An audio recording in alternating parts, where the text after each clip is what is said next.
The alarm goes off. Before your eyes are fully open, your hand is already reaching. Not for water, not for a stretch, for your phone. The blue light floods your face. 47 notifications. 3 emails marked urgent. A news headline about something terrible happening somewhere. A text you don't want to answer yet. The world rushes in before you've even said good morning to yourself. Sound familiar? Here's the truth. The moment you realize that every morning you get to choose who you become, everything changes. Most people wake up and immediately absorb chaos. They scroll, react, and let the world pour into their minds before they've even taken a breath for themselves. And then they wonder why they feel anxious, overwhelmed, and behind before the day even starts. The ancient Stoics knew something we've forgotten. The morning doesn't just set the tone for your day. It sets the tone for your life. Marcus Aurelius, the most powerful man in the Roman Empire, didn't start his day checking what people thought of him. He started it by reminding himself of what he could control and what he couldn't. Seneca didn't wake up chasing more wealth or status. He woke up practicing gratitude for what he already had. Epictetus, born a slave, became one of history's greatest philosophers, not because of what happened to him, but because of how he chose to meet each morning. Today, I'm sharing 7 Stoic lessons that will reset your mind every single morning. Not with empty affirmations, not with toxic positivity, but with the kind of wisdom that's carried people through wars, loss, and the darkest corners of the human experience. If you're tired of waking up anxious, reactive, and overwhelmed, if you want to start your day with clarity, strength, and purpose, this is where we begin. Let's dive in. Sorry for the interruption. If this resonated with you, please subscribe and comment your one subscribe. Give me motivation. Let's start. Chapter 1. Lesson 1. Remember you are enough. The first thing you need to do every morning is remember this. You are enough, exactly as you are, right now, not when you lose the weight, not when you get the promotion, not when you finally fix the thing you've been trying to fix for years. Now, Epictetus, who was born a slave and became one of history's greatest philosophers, said, "He is a wise man who does not grieve for the things which he has not, but rejoices for those which he has." You wake up every day searching for what's missing, what's broken, what needs fixing, and in doing so, you miss the quiet miracle of your own existence. You have breath in your lungs. You have another chance. You have this moment. Stop measuring yourself against some imaginary finish line. The only person you need to become is someone you can respect when you're alone in the dark. Here's the trap. Society tells you that you're a work in progress, that you need to earn your worth, that you're not ready yet. But the Stoics knew better. Your worth isn't conditional. It's inherent. You don't need to prove it. You need to remember it. The morning practice. Tomorrow morning, before you do anything else, place your hand on your chest. Feel your heartbeat and say this out loud. I am enough. I am here. I begin again. Not because it's easy to believe, but because you need to hear it from yourself. Chapter 2. Lesson 2. Accept what you cannot control. Every morning, you wake up carrying yesterday's weight. The argument you didn't win. The person who hurt you. The mistake you can't undo. You replay it as if thinking about it harder will somehow change what already happened.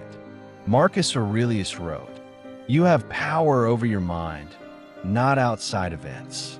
Realize this, and you will find strength. You can't control what people say about you. You can't control the traffic, the weather, or the past. You can't even control most of what happens today, but you can control how you meet it." The Stoic circle. Every morning, Draw an invisible circle around yourself. Inside that circle is your mind, your choices, your character, your response. Everything outside that circle, let go. Not because you don't care, but because your peace depends on it. Example, a man spent 3 years angry at a coworker who took credit for his idea. He replayed the moment every morning. How could he do that? Why didn't anyone stand up for me? Then one day he realized he couldn't change what happened, but he was choosing to let it poison every morning. So he stopped, not by forgiving, not by forgetting, but by deciding it no longer deserved his mornings. The morning practice. Ask yourself, what am I carrying that I can't control? Write down, look at it, and then say, I release this. It's outside my circle. Your peace is too valuable to give away to things you can't change. Chapter 3, Lesson 3, Practice Memento Mori. This one feels heavy, but it's the most liberating thing you'll ever do. Every morning, remind yourself, this could be your last day, not to scare yourself, but to wake up. Marcus Aurelius wrote, you could leave life right now. Let that determine what you do and say and think. When you remember you're going to die, everything gets clearer. The petty arguments don't matter. The grudges feel pointless. The fear of judgment dissolves. You stop waiting for the perfect moment and start living in this one. The truth. Steve Jobs said he looked in the mirror every morning and asked, if today were the last day of my life, would I want to do what I'm about to do? When the answer was no too many days in a row, he changed something. Death isn't morbid. It's honest. And it's the reminder that makes you stop wasting time on things that don't matter. Example, a woman held a grudge against her sister for 2 years. They stopped speaking. Then one morning, she woke up and thought, what if one of us dies today? She called her sister that afternoon, not because the hurt was gone, but because she realized life is too short to let pride win. The morning practice. Look in a mirror and say, I could leave life today, so I will not waste it on things that don't matter. Then ask, if this were my last day, how would I spend it? Let that guide your choices. Chapter 4, Lesson 4, Start with gratitude. Before you think about what you need to accomplish, think about what you already have. Seneca said, true happiness is to enjoy the present, without anxious dependence upon the future. Gratitude isn't about pretending everything is perfect. It's about seeing what's real. You have people who love you, even if imperfectly. You have challenges that are shaping you. You have lessons hiding in your pain. The science. Research shows that people who practice gratitude in the morning report lower anxiety, better sleep, stronger relationships, greater resilience, not because their lives are easier, but because they see what they have instead of only what they lack. The shift. Gratitude shifts you from scarcity to abundance, victim to participant, reaction to response. It doesn't deny your struggles. It steadies you through them. The morning practice. Every morning, before you check your phone, name 3 things. Not grand things, small things. The coffee, the quiet, the fact that you get to try again. Write them down if you can. Say them out loud if you can't. Because a grateful mind is an unshakable mind. Chapter 5, Lesson 5, Choose your thoughts. Your mind will offer you 1,000 thoughts before breakfast. Most of them are lies. Lies about your worth. Lies about what people think. Lies about what you can't do. Marcus Aurelius knew this. He wrote, the happiness of your life depends upon the quality of your thoughts. You're not your thoughts. You are the one who observes them. And that means you get to choose which ones you believe. The truth. Your brain is designed to protect you. So it looked for danger, problems and worst-case scenarios. That's not a flaw. That's survival. But in the modern world, that instinct can become a prison. You're not being chased by a lion. You're being chased by your own anxious thoughts. The practice. Every morning, ask yourself, is this thought helping me or hurting me? Is it true, or is it fear dressed up as truth? You don't have to fight your thoughts. You just have to stop giving them all the power. Let the destructive ones pass through like clouds. Hold on to the ones that build you. Example, a man wakes up thinking, I'm going to fail at this presentation. Old response, spiral into anxiety. New response, pause, ask, is that true or is that fear? What's a more helpful thought? New thought, I've prepared. I'll do my best.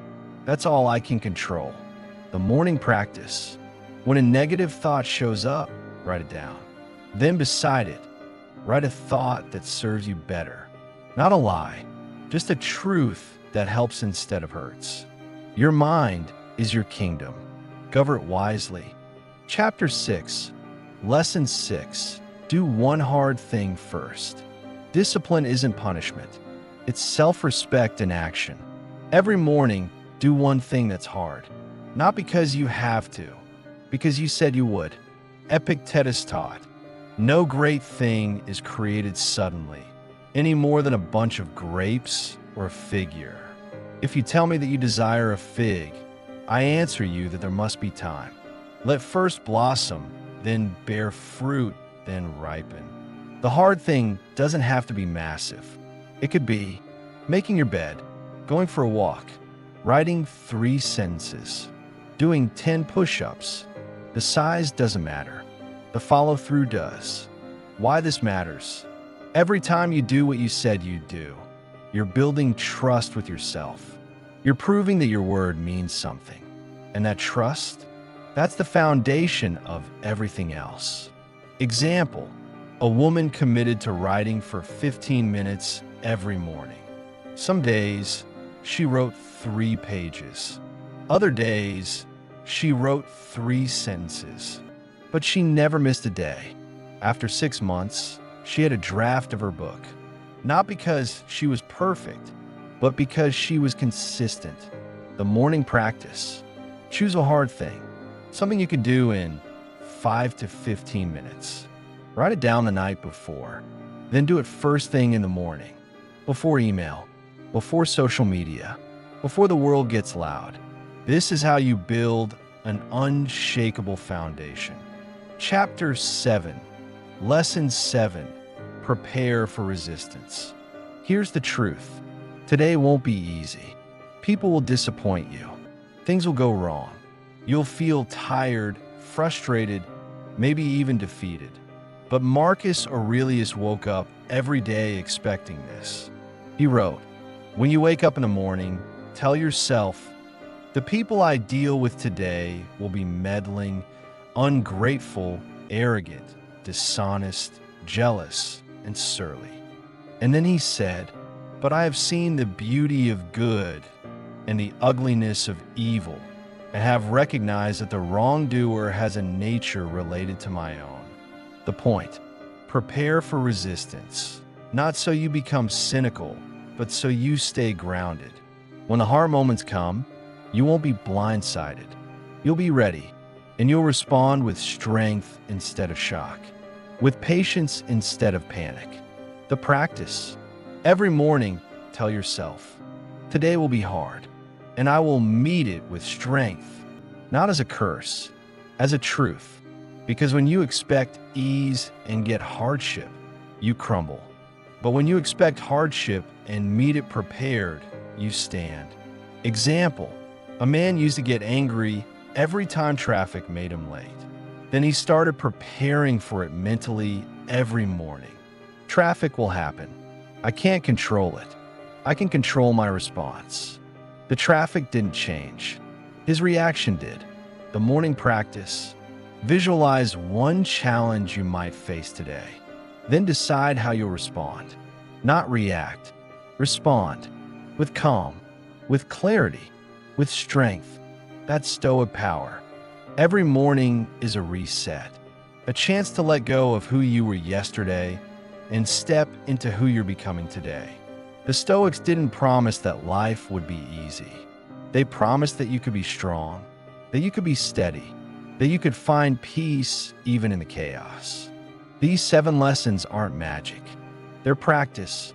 And the more you practice them, the more you'll notice something shifting inside you. You'll stop reacting to life and start responding to it. You'll stop hoping for peace and start becoming it. Let's recap. Lesson 1. Remember you are enough right now as you are. Lesson 2. Accept what you cannot control and let go of the rest. Lesson 3. Practice memento mori. Live like this could be your last day. Lesson 4. Start with gratitude. See what you have, not just what you lack. Lesson 5.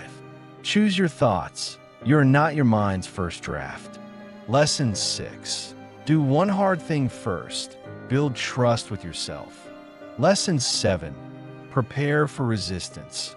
Meet hardship with strength, not shock. Here's your challenge. Tomorrow morning, before you reach for your phone, take 3 deep breaths. Then say out loud, I choose who I become today. That's it. That's where you begin. Not with perfection, but with intention. Marcus Aurelius, the most powerful man in the world, wrote these words in his private journal. When you arise in the morning, think of what a precious privilege it is to be alive, to breathe, to think, to enjoy, to love. He wasn't writing for an audience. He was writing for himself, as a reminder, because even emperors need to be reminded of what truly matters. If this resonated with you, subscribe. Not for me, but because you deserve daily reminders that you're capable of more than you think. The morning is yours. What you do with it is everything. Now go. Choose who you become today, and let that choice echo into tomorrow.